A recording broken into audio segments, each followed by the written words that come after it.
যে তাকে আমার কাছে পেতে হবে, তাকে আমার আমার আঁচলে বেঁধে রাখতে হবে, তাও না, ঠিক আছে? ভালোবাসা নিঃস্বার্থভাবে ভালোবাসা উচিত। সেখানে কোনো স্বার্থ থাকলে সেটাকে সেই ভালোবাসা পূর্ণতা পায় না। তো লায়লা মামুনের নামে অনেক মামলা দিচ্ছে, ঠিক আছে, অনেক ক্ষেত্রে। তো আমার কথা হচ্ছে যে চলে যেতে চায় তাকে যেতে দাও।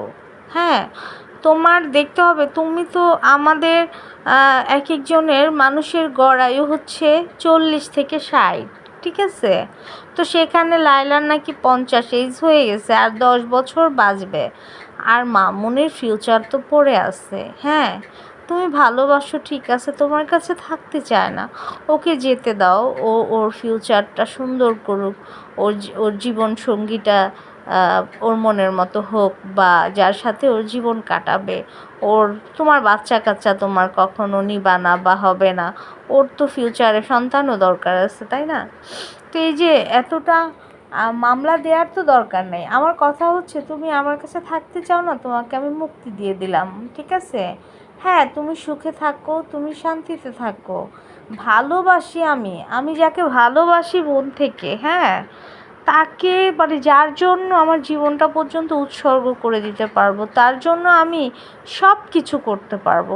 তাহলে সে চলে গেলে আমি তাকে কেন অভিশাপ দিব, বা তাকে আমি আমার ভালোবাসার মানুষটার মনে আমি কেন আঘাত দিব, বা আমার ভালোবাসার মানুষটাকে আমি কেন লোক সমাজে ছোট করব? হ্যাঁ, উপরে আল্লাহ আছে, তোমার সাথে যদি অন্যায় করে তুমি আল্লাহর কাছে বিচার দাও, ঠিক আছে? কারণ কোনো মানুষ দুনিয়াতে কাউকে ঠকায়া কাউরে কষ্ট দেয়া কখনো সুখী হইতে পারে না, ভালো থাকতে পারে না। তো আমার উচিত, হ্যাঁ, আমার ভালোবাসার মানুষটার জন্য, হ্যাঁ চলে গেছে তাতে কি, আমার ভালোবাসার মানুষটার জন্য দুহাত তুলে আল্লাহর দরবারে দোয়া করা যে আমি কষ্টে থাকি, আমার মানুষটা ভালো থাক, ঠিক আছে? এই রকম হওয়া উচিত ভালোবাসলে। এখন সে চলে গেছে বলে তাকে মামলা দিতে হবে, তাকে হ্যারাস করতে হবে, লোক সমাজে অসম্মানিত করতে হবে। আমার ভালোবাসার মানুষকে অসম্মান করা মানে আমার নিজেকে অসম্মান করা, আমার ভালোবাসাকে কলঙ্কিত করা।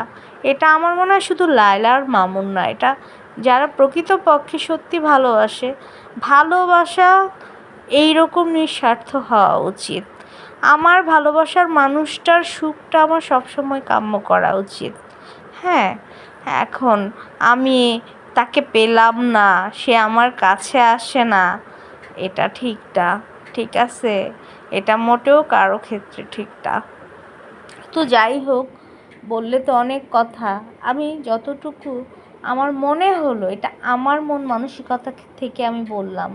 আমি একজনকে ভালোবাসি, সে আমার সাথে চিট করলো, আমি তাকে বদদোয়া দিব?